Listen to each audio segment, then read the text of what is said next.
તો વાત કરીએ શહેરાની તો શહેરા તાલુકા પંચાયતના કેસરીઓ લહેરાયો છે ત્યારે મંગલિયાણા બેઠકની પેટા ચૂંટણીમાં ભાજપ બિનહરીફ થયું છે ત્યારે 4માંથી 3 ઉમેદવારી ફોર્મ અમાન્ય થયા છે। કોંગ્રેસ અને આમ આદમી પાર્ટીના ઉમેદવારના ફોર્મ અમાન્ય થયા છે ત્યારે ભાજપના ઉમેદવાર દેવેન્દ્ર પગી બિનહરીફ ચૂંટાયા।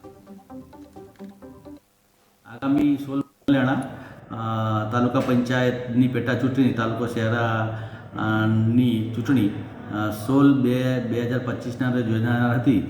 જે ચૂંટણી અન્વયે ચાર ઉમેદવારી ફોર્મ અત્રે ભરાયેલા હતા। જે ઉમેદવારી ફોર્મની ચકાસણી આજ રોજ 3/2/2025ના રોજ 11 કલાકે રાખવામાં આવેલ હતી।